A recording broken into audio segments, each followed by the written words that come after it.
Boa noite, amigo. Nós recebemos com muito prazer um amigo de muitos anos, um dos grandes nomes da política pernambucana e que é candidato a vice-governador na chapa de Marília Reis. Ô, Sebastião, por que é que você trocou uma reeleição tranquila para deputado federal para ser a vice de Marília? Qual foi o principal motivo? João, quando eu vinha conversando com as pessoas, eu fiz um tour, na realidade um tour não, uma viagem por Pernambuco, né? Eu fui a cada município que vota em mim, já votou em Inocêncio, e rodei Pernambuco inteiro perguntando o que os prefeitos, as lideranças, os vereadores, a população pensava sobre o futuro de Pernambuco. E eles apontavam um cenário de mudança, né, por uma série de tropeços que o atual governo estadual tinha feito. E quando me encontrei com Marília, achei ela o nome dessa mudança para Pernambuco, a liderança correta, certa, aliada a um projeto popular do presidente Lula, que deu muito certo quando Lula foi presidente e Eduardo governador de Pernambuco. Eu participei desse momento e achava que era um momento que Marília poderia e pode coordenar esse momento de novo da parceria Lula-Marília, como foi com Eduardo e Lula no passado. E isso me encheu de esperança, e ainda tenho muita esperança, de que junto com Marília a gente pode fazer um bem enorme ao estado de Pernambuco. Olha, com certeza, a Marília Reis, eleita governadora de Pernambuco, você não vai ser um vice só para substituir a governadora quando ela viajar ou tiver impedimento. Você vai ter uma presença marcante no governo, né? Ela costuma dizer que eu sou o co-governador junto com ela, né? Já disse algumas vezes que eu serei o governador do sertão por ser um sertanejo, e o que me orgulha muito de ser um sertanejo, oriundo de Serra Talhada, das raízes da minha família e do sertão. Talvez o sertão tenha agora a oportunidade de eleger o primeiro vice-governador sertanejo, até porque Zé Ramos foi vice-governador, assumiu a governança do estado, mas não foi pelo voto direto. Então, temos a oportunidade agora, o sertão de Pernambuco, de eleger o primeiro vice-governador sertanejo. Oi, você está me dizendo aqui que o avião é do seu irmão. Eu viajei muito no avião pensando que era seu, e era do seu irmão. Mas agora a gente tem a Azul. A presença da Azul tem sido importante para a Serra Talhada? Mais de 800 operações, João. Eu, quando fui secretário a última vez de Transportes, eu reformei toda a pista do aeroporto, né, transformando o PCN dela de 5 para 31, que é isso, é o peso que ela aguenta, né? Construí aquele turnaround para receber grandes voos nas duas cabeceiras, que é para fazer o retorno e não desgastar a pista. Reformamos toda a iluminação do aeroporto, né? Eu consegui com o ministro Maurício Quintela a estação meteorológica de superfície automática, a primeira da aviação civil instalada no Brasil, foi aqui em Pernambuco, em Serra Talhada. Essa estação meteorológica de superfície automática é muito utilizada pela aeronáutica, pelo Exército em aeroportos. E aqui a primeira da aviação civil foi em Serra Talhada, graças à nossa articulação com o ministro Maurício Quintela.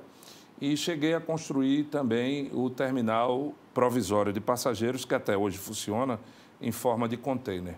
Maurício nos deu esteira, nos deu raio-x, nos deu longarina, 2 caminhões de combate a incêndio na C5 de lá, de Corpo de Bombeiros. Então, nós estruturamos o aeroporto de Serra Talhada para ele poder receber os voos comerciais.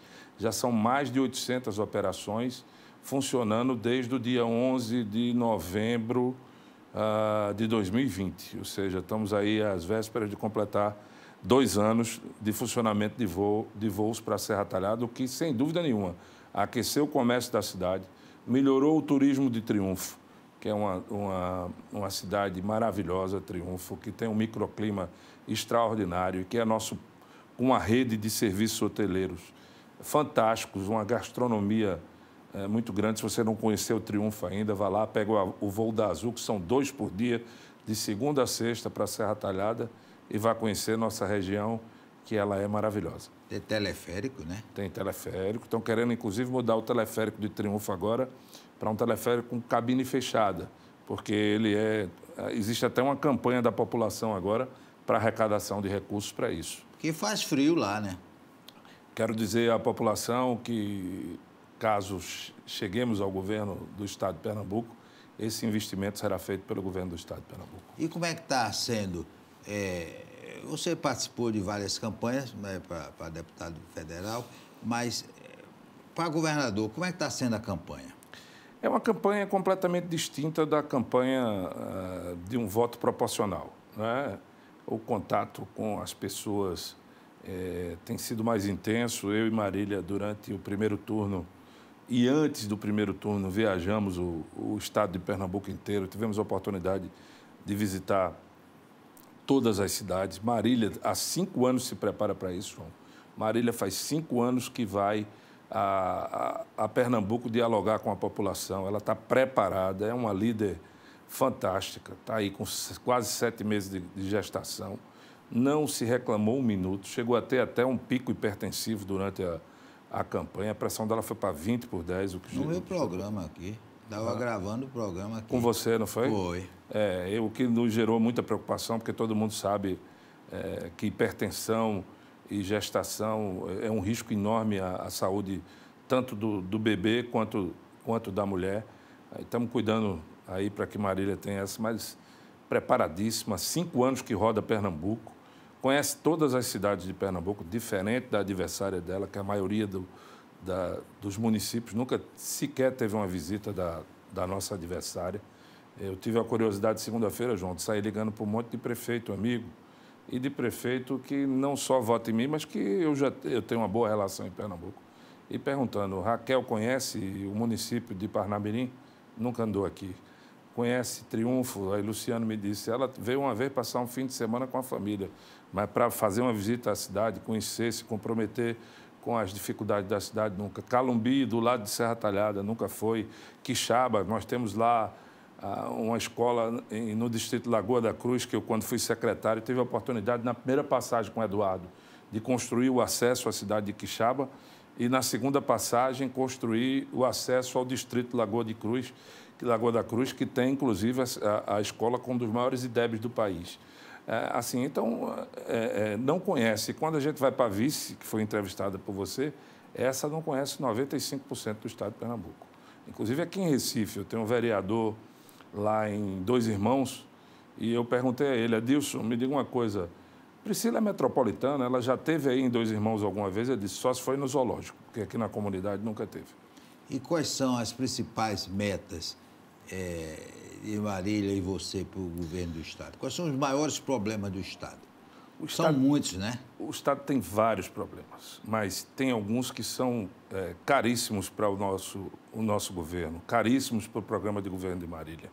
Um deles é fazer novamente uma segurança como o Eduardo fazia, na mão, aproximar as polícias, agir com investimento na inteligência, combater os grandes crimes organizados de Pernambuco e ter a segurança no colo do governo do Estado, tratando como uma pauta de governo. O outro é a questão da saúde. A gente não pode ter... Pernambuco é um dos estados que mais herdou os hospitais do antigo INAMPS, não é? O primeiro estado que mais herdou esses hospitais foi o Rio de Janeiro. Tirando o Rio de Janeiro, Pernambuco é o segundo que mais herdou esses hospitais. Nós precisamos, antes de pensar em construir qualquer outra unidade, reformar os hospitais. As grandes emergências. A restauração vive caindo o teto. A restauração precisa ser tratada na ordem do dia do governo, restaurar a restauração, dar condições de serviço à turma que trabalha lá na frente, no fronte, né, de ter condições de trabalho. O Hospital Agamenon Magalhães, Barão de Lucena, Getúlio Vargas, Otávio de Freitas, em Serra Talhada, o Hospital Eduardo Campos, que foi construído, virá de fato um hospital de trauma, porque só estava servindo de retaguarda para a Covid, né? E pegarmos o atual hospital que tem em Serra Talhada, o Agamenon Magalhães, e transformar numa referência materno-infantil do sertão, para investirmos na questão materno-infantil. Outra coisa muito cara para Marília é a questão da habitação.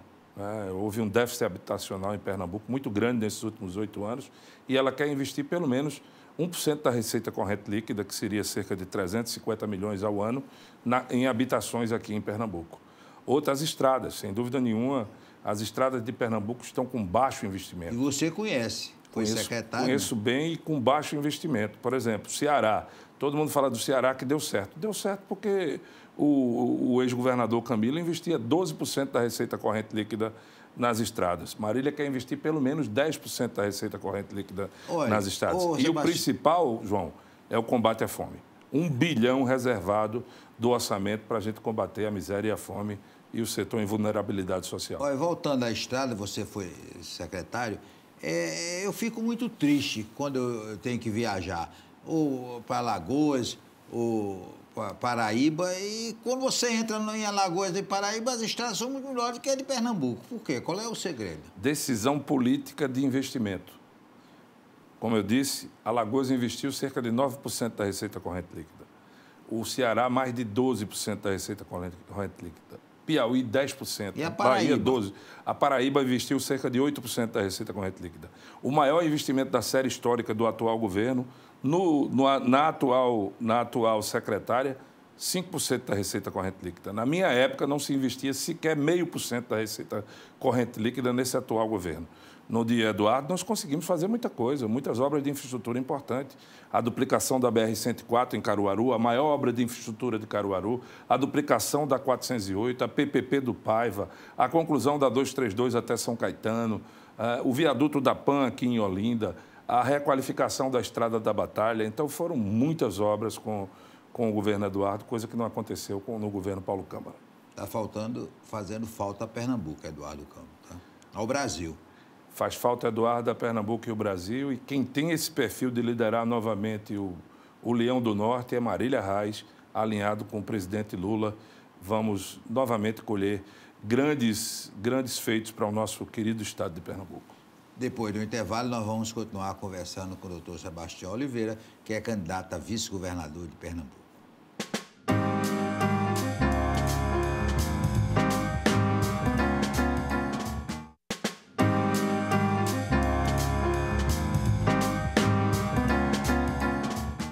Nós vamos continuar conversando com o doutor Sebastião Oliveira.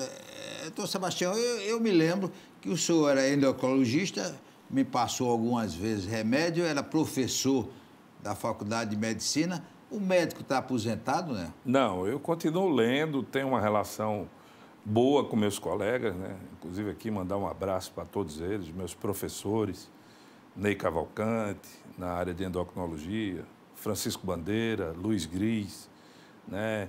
E na área de clínica médica, meu tutor Oscar Coutinho Neto, né? Os meus amigos Duval Valença, Fred. Fiquei tão emocionado essa semana, esses professores meus aí com 80 anos, né? Amigos, Fred, Oscar, Duval, dizendo que não precisariam votar, mas que iriam às urnas no domingo para me prestigiar, porque me conheciam há muito tempo, sabe, do nosso compromisso com Pernambuco. Isso me deixa muito feliz. Mas eu continuo lendo. Obviamente, João, não é a mesma coisa, né? Eu, quando era professor da Universidade de Pernambuco, eu assinava cerca de 8 revistas, né?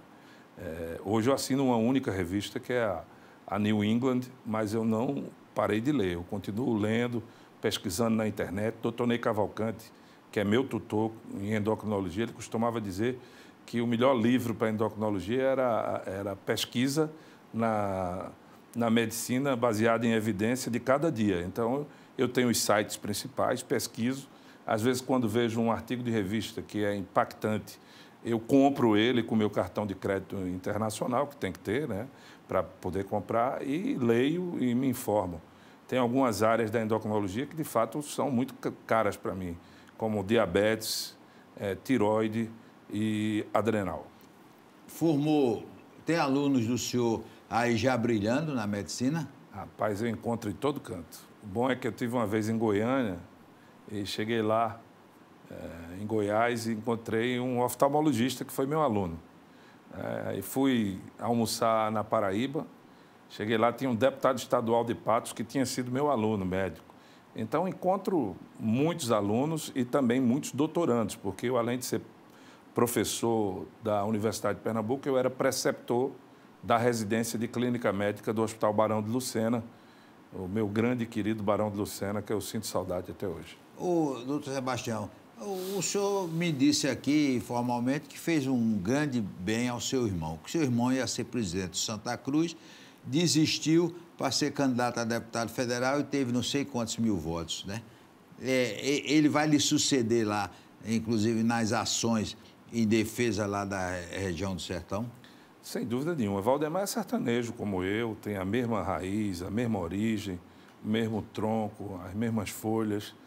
E Valdemar está preparado, também foi professor de Direito, é um grande advogado e está preparado, sem dúvida nenhuma, para fazer um trabalho até melhor do que o meu, em defesa do Sertão, em defesa de Pernambuco e do municipalismo do país, porque nós somos municipalistas. Se alguma coisa que eu herdei de Inocêncio Oliveira muito forte, foi conhecer as pequenas cidades, saber destinar emendas para essas pequenas cidades, para mudar a vida das pessoas das pequenas cidades, entender a pauta do municipalismo brasileiro. E Valdemar está preparado para isso, sem dúvida nenhuma vai dar show na Câmara dos Deputados. E o senhor vai ter saudade da Câmara? Sempre tem saudade, né? Mas os desafios são novos. Agora com a Azul melhorou, mas antes da Azul o senhor tinha que sair de carro de Serra Talhada para o Recife, do Recife para Brasília. Isso ia no início da semana e voltava. Era um sacrifício, né? Nem todo fim de semana eu podia ir para Serra Talhada, né? Então estava indo uma vez, vou até hoje para Serra Talhada. Hoje eu tenho um encontro marcado lá com os amigos em Serra Talhada. E acabar de gravar aqui, estou partindo para a minha querida cidade de Serra Talhada. E então o Sertão vai ser privilegiado com Marília? Tenha dúvida, como foi também com o Eduardo, como me colocou na Secretaria de Transportes. Nós pegamos algumas cidades que não tinham acesso asfaltado, como foi Quixaba, como foi Granito, como foi Manari, né? E nós conseguimos aí em várias cidades, eram 9 cidades, nós tiramos do isolamento essas cidades no estado de Pernambuco e algumas no Sertão, e outras no Agreste também. Então foi muito importante, fizemos ligações de regiões, por exemplo, ligamos Serra Talhada a Paraíba, ligamos Santa Cruz da Baixa Verde a Paraíba, ligamos São José do Belmonte a Paraíba. Então, foi um tempo de muita pujança com o Eduardo, que, sem dúvida nenhuma, vai voltar esse tempo para o sertão pernambucano. Doutor Sebastião, como é que está a segurança de Pernambuco? Segurança de Pernambuco, o Pacto pela Vida deu muito certo. Com o nosso querido amigo Eduardo Campos, saudoso Eduardo Campos. Eu vi Eduardo coordenar a segurança diariamente, né? Precisam de ajustes. A segurança tem que ser discutida com a população, com a integração das polícias, investimento na polícia científica, na inteligência das polícias, para desarticular as grandes quadrilhas de Pernambuco, né? E eu vi isso dando certo. E precisa de alguém que tenha o espírito de liderança de Eduardo novamente para combater isso e tocar a segurança como se fosse ordem do dia, diariamente, cuidando desse assunto, né? Porque a gente está falando de vidas de pernambucanos que a gente pode poupar e que, se não cuidar, podem ser ceifadas. A nossa concorrente diz que ela resolveu o problema em Caruaru da segurança, o que não é verdade. Quem resolveu foi o governo do Estado quando instalou o batalhão do Biesp lá, na série histórica de crimes letais, violentos, intencionais, em Caruaru, pipocou na época de Raquel, acho que no 2º ou 3º ano. Eu tenho esses dados da SDS, e foi justamente com a intervenção do Biesp, do governo do Estado, que resolveu o problema da segurança de Caruaru, voltou a patamares antigos. Se você pega a série histórica de investimento de Raquel, eu tenho isso pelo Siconf, e no primeiro ano ela investiu R$6 mil na segurança, 6 mil. No segundo ela investiu R$8 mil. E no terceiro ano, em 2019, na série que ela mais investiu R$600 mil. Com um investimento desse, não dá para comprar sequer arma e equipamento para a Guarda Civil, desculpa, para a Guarda Civil de Caruaru. Imagina para combater a segurança de uma cidade importante como Caruaru. Ô, Sebastião, no governo de vocês, SWAP será a prioridade? Total, João. Suape é um dos maiores geradores de negócios do estado de Pernambuco. Mas a operação hoje de Suape, ela é mais cara, mais custosa do que a de Pecém, por exemplo, no Ceará. E nós temos perdido negócio para isso. É fundamental. Não vai uma fruta do Vale do São Francisco para o exterior, para o Suape, vai tudo para o Pecém. Exatamente isso. Por isso que nós precisamos retomar a questão da Transnordestina. Esse ramal precisa ser liderado por uma pessoa que vai ter articulação política com o presidente Lula, que é pernambucano, para poder fazer e continuar a tocar o ramal da Transnordestina. Precisa ter uma governadora que também tenha experiência, como Marília Reis tem, no diálogo e na captação de recursos, onde a gente e a equipe vai ajudar ela, para que tiramos também do papel, vamos tirar do papel o arco metropolitano. Então, o Suape só vai completar o modal logístico dela quando tiver o ramal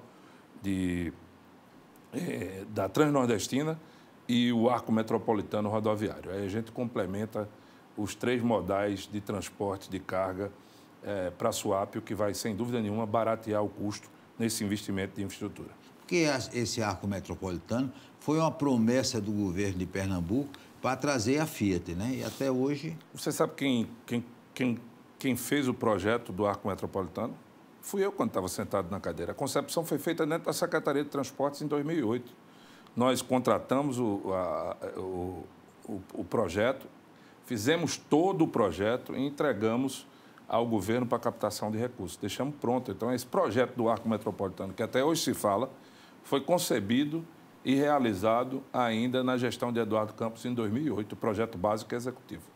Ô, Sebastião, como é que vai ser essa reta final de campanha, esse mais 3 dias até a eleição?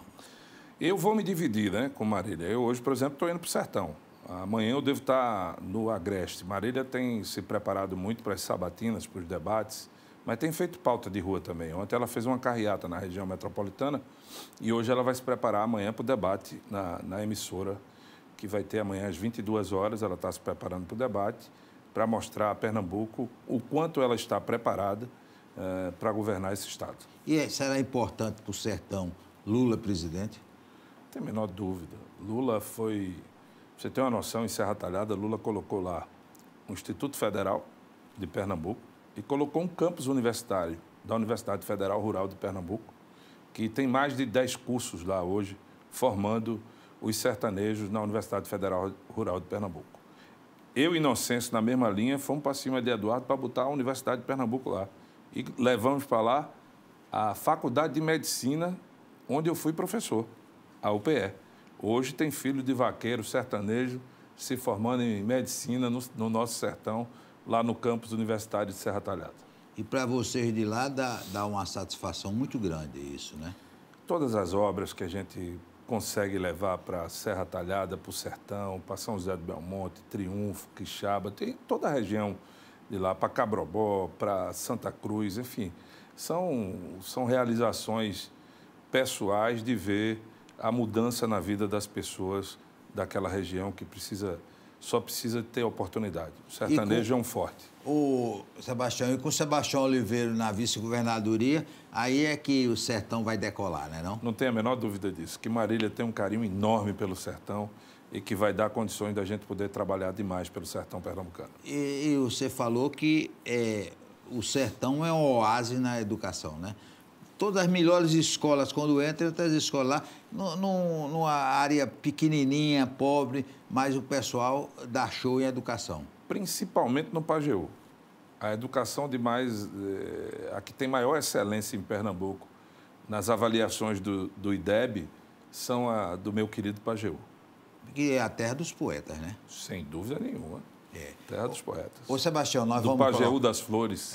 Nós vamos deixar aqui o microfone à sua disposição para você dizer por que é que o pernambucano deve votar em Marília Reis e Sebastião Oliveira no próximo domingo para governador e vice. Quero falar com a amiga e amigo que nos vê agora, através do programa do meu querido amigo João Alberto, dizer que nós estamos preparados para governar Pernambuco, alinhados com o presidente Lula. Marília, ela é uma grande líder, como Eduardo Campos, seu primo, foi.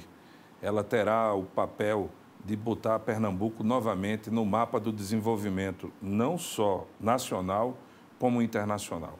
Vamos investir muito em segurança, moradia, saúde e, principalmente, no combate à miséria e à fome. Colocarmos os pernambucanos que estão fora do orçamento, dentro do orçamento do Estado de Pernambuco e fazer os investimentos de infraestrutura necessários, alinhados com a iniciativa privada, mas também com o presidente Lula, para que nós possamos tornar Suape novamente uma geradora de empregos e o melhor e maior porto do Norte e Nordeste para negócios. E assim vamos investir na Transnordestina e também no Arco Metropolitano. Marília está preparado não só para governar Pernambuco, mas para pacificar os grupos políticos depois da eleição. Precisamos desmontar o palanque e pacificarmos a política de Pernambuco. Sem dúvida nenhuma, o melhor nome é Marília Reis e o vice Sebastião Oliveira. Nós queremos agradecer ao doutor Sebastião Oliveira, dizer que foi um prazer muito grande e vocês viram aqui pela nossa entrevista que ele está preparadíssimo para brilhar como vice-governador de Pernambuco. Um forte abraço e até amanhã, se Deus quiser.